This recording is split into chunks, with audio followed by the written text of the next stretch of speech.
le président de Fonsorbe, il s'appelle Thierry Gaston.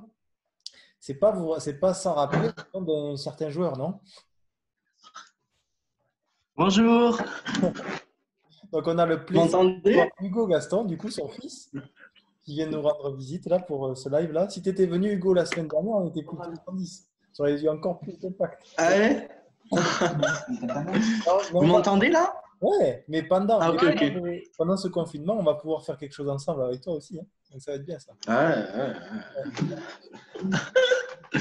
Bon, ça va sinon, ça se passe bien? Ouais. Et toi, comment ça va, un sportif? Ah oui, ton entraîneur, quand même, Marc, est venu parler de ce que vous faisiez, de tes missions au quotidien avec le live, le LED qu'on avait fait, le live autour du haut niveau. Ouais, Et comment ça va, toi, en tant que joueur à la maison? ouais, ça va, ça se passe bien. J'ai la chance d'avoir du matériel pour pouvoir m'entraîner, donc ça va. Mhm. Et puis après, avec Kevin, mon préparateur physique aussi, on a créé un programme pour pouvoir m'entraîner toute la semaine. Mhm. Et puis voilà, hein. Les semaines se passent bien et assez vite, donc c'est cool. Non, mais c'est top. Et donc, Ouais. n'hésitez pas à poser des questions à Hugo, hein, qui est présent là. Ben, Hugo, tu aurais dû venir au live hier soir de l'AUC Tennis Padel où il y avait Arnaud Clément, Pierre, Thomas Inquist, Sabri Lamouchi, si j'avais su. c'est clair. Et Ah ben, c'est je avec vais m'en plaisir. occuper. Je vais m'en occuper. On va faire un truc joli là encore. Exactement, on peut là. On peut. On attend des choses. Ouais. Euh, et les questions, quel est ton mode de fonctionnement pendant le confinement? Est-ce que tu t'entraînes? Et est-ce que tu oses braver les règles du confinement pour taper la balle avec quelqu'un? Comment ça se passe? Non, je reste à la maison. Je reste à la maison. Je m'entraîne à la maison aussi. Comme j'ai dit, j'ai pas mal de matos pour faire du physique. Après, j'ai la chance que mon père sache aussi jouer au tennis. Donc, je peux jouer avec lui un peu dans la rue, devant la maison. Voilà. Mais sinon, non, je reste à la maison pour le confinement.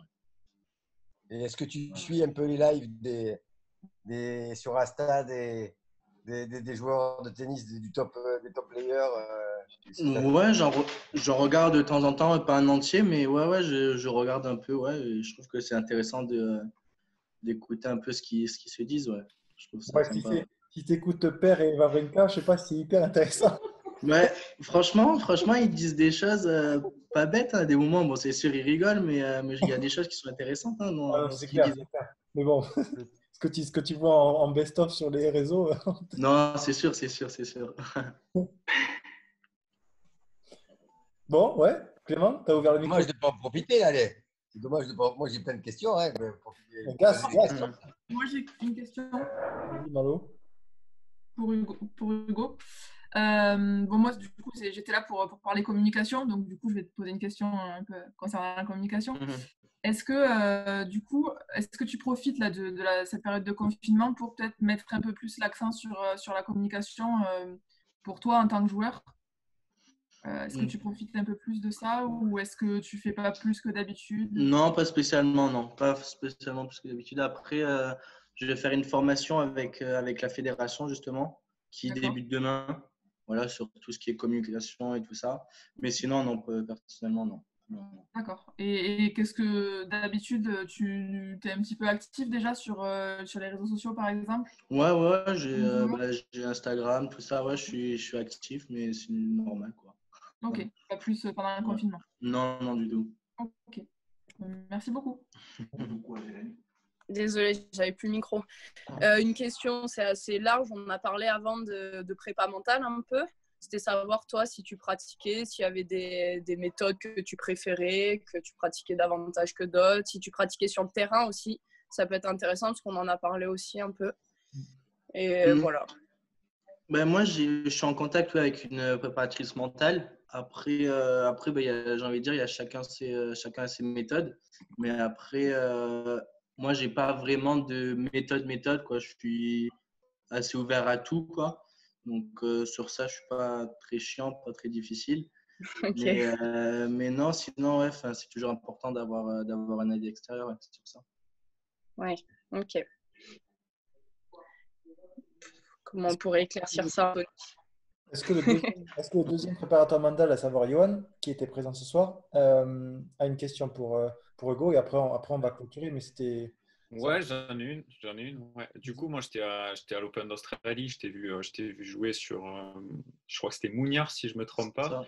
Et Ouais. du coup, ça serait quoi un petit peu ce que tu retiens de ta première expérience à l'Open d'Australie? Bah, déjà, c'était une belle opportunité pour moi de pouvoir jouer là-bas. Après c'est sûr, c'est toujours différent de jouer son premier match dans un grand chelem. Forcément, je n'avais pas d'expérience par rapport à mon adversaire. Après, sur le plan mental, justement, j'aurais peut-être pu mieux gérer les moments un peu plus tendus en fin de set ou quoi. Quand par exemple à la fin du premier set où je suis devant tout le set et au final je le perds. Ouais. Plein de petites choses comme ça où je me précipite et où il n'y a pas forcément besoin. Donc ouais, mais sinon, dans l'ensemble, c'était vraiment une très belle expérience et je retire beaucoup de positifs. Ok, top. Tu m'étonnes. Voilà. Bon, merci beaucoup Hugo d'être passé. Merci à vous, c'est un plaisir. Et,